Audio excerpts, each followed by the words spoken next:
Hey everyone, Tim Higgins here with A&I Solutions. So today we're going to look at connecting Blazemeter, which is what you're looking at, and well, technically it's Runscope, but Blazemeter and Runscope to APM, APM SaaS solution. So what we're going to do first is I want to show you how to install the basic .NET. What we're going to do, I guess I should tell you this first. We have this portal application. The only thing this does is it gets a set of people. Now, I have another app that I've created that just goes and populates data inside this table by going through this API. Okay, so that's all it does. It's just fictitious data. It's, if you look, see if I can drag this over. So what this is saying is just loading this data. We're loading 5,000 people, and it's going to run for 5 minutes. Okay, and then what that should give us is some data over here in our APM. So let's ignore this for now. And if I go down to Web API, I'm going to show you how to set this up. And if I go to my people and I go, I should see some, yeah, cool. So we got some transactions going through, which is pretty cool.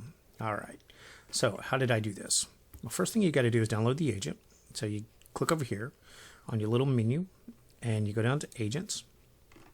We're going to download an agent. I'm going to use Windows and I'm going to hit .NET. Now, it's going to download the agent, but luckily I've already done that for you. If you follow, well, it's doing it. Sorry. Oh, well, so now I got 3 copies. But whenever you run this agent, you want to run the installer. So we'll do that together.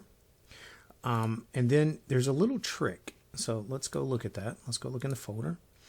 And if you unzip it in the folder, I'm not sure what happens. Let's just go there ourselves. And we'll go to downloads. And then once you unzip it, you'll have this folder. You'll have an MSI and this profile. If you look at the profile, now if you've ever installed these agents before, you're fairly familiar with profile, but this one's kind of odd, which is fine. This was generated by your download. Okay, that's how it knows how to get back to your mom. And of course, this is your SaaS connection. If you read the instructions, you've got to copy these two to the new profile that's created. So let's go ahead and run this. Next, I only have one C drive, so I'll stick it there. Very important though, kind of pay attention to this path because you're going to need to get back to that. Now here's where I got confused. You leave this as localhost because you're going to overwrite those settings. That may change in the future, but if you go back and read these instructions, where are they? Right here. You just kind of ignore that and just run it. Okay. It doesn't tell you that, but it just tells you to run the installer. So these are your basic settings. I'm going to go ahead and run that through. Okay, we're finished. Now if I go to my C drive and I go to program files, it's not x86, it's CA APM. See, I do have CA because I have other products, but it's CA APM, Interscope, Wiley. And if you, like I said, if you're used to dealing with the Interscope agent profile, you open it, drop to the bottom, and I've already copied those settings into my clipboard, and that should be my proper settings. Now when you do a search for these in here, you'll notice they're already commented out. Okay, so if I go do find, this one's the port, which is fine, and then this is the actual manager. Okay, so now what we're going to do is go look at our APM, and we should see something there. Oh, I forgot, I only did it local, so that's no big deal. Where's my metric views? I don't remember the name of my laptop. Oh, this is it right here. So see, it's showing up. How cool is that? All right, so what we want to do though, 375 is our server. I have the data running through on this QA API. I'm running my test server going through, so I should have some data showing up here. This people API is what I expect. All right, we got some data going through. Good. Now this is just a little command line tool that's running through, so I don't expect it to be massive, right? We just want to make sure we have some data. That's all. So I'm resetting it on the other side to run again, the little loading tool thing, so we still have some consistent data. Now, if we go into our test, you can see I have some tests here, and I'm going to say create a test. Okay, oops, I got to give it a name. Bike shop. We'll call it bike shop, because I'll go back and see if I can delete these. API. And we'll call this one connection test. All right, create. Now I need to grab this because this is the URL for the API. We're going to give it a name. Now I'm going to save it because we're going to have to make changes up here. What I'm going to do is if you go down, I clicked on test settings, go down to integrations. I have this APM integration. I'm going to edit this so you can see what it looks like. Now, if you didn't save it to say you're leaving, then you need to fix it. If I click on this, the only thing this setting is asking for is my URL to my SaaS. Now, the URL really is just that, okay? You don't, I'm going to override it just so you can see, you do not add the backslash, okay? So I'll get rid of it and then just hit save, and that's really all you got to do. Now we'll give that a second. Okay, so here's our test. We're going to go ahead. Got to make sure you turn it on. That's important. Save. Okay, now when you're doing the non-SaaS solution, there is a button that says turn on traces. But I'm assuming with SaaS, traces must be turned on automatic because that's not an option here. So I'll go ahead and hit that. Here's my get people. And let's go ahead and run the test. Okay, so it's querying. Remember the name Bike Shop API connection test? All right, so it's working, it's passed. Let's go look over here. Let me drop all this. You don't have to hit refresh, but I like to hit refresh every now and then because it kind of is a wake up. And if I go to backend segments, I now have this, excuse me, I now have this Bike Shop API connection test. What's the name of my test? And we'll notice it's Runscope. And if I click on health, it may take it a few to get the data through because if you know how APM works, usually you have to have data going through massively for it to show up. But the point is the connection worked. And that's kind of what I was getting at here. Okay. So the next one we want to do is connect Blazemeter. Now Blazemeter has a little bit more work done to it. So Blazemeter has a little bit more work done to it. So to do Blazemeter, you want to start by creating connection. And what you want to do is go back to your menu, scroll down to security. Now here I've created two. I'm going to fake creating one because we're using this one here. So if I create token, I'll give it a name. Okay, and I'm going to delete this one. This one, I want it never expires. Generate token. Now this is going to give me information I need, my label, and then what I need is to copy this to a notepad. Okay, and you know, for kicks and giggles, why not? Let's just use this, and then we'll go back and delete this one. That way, I don't have to worry about anybody trying to use it. But that's really all you need.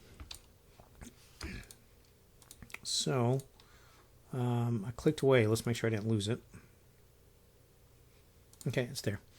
So now all I have to do is revoke and it'd be done. Over here, if I click on performance, and I'm going to create a new performance test. Now, I do have a JMeter script. Let's see if I'm there on that page. Let's click performance first. I'm sorry. Now here I have a JMeter script where all I did really was I just went and clicked on the, if you don't know how to use the Blazemeter recorder, maybe I'll do a video on that later, but it generates,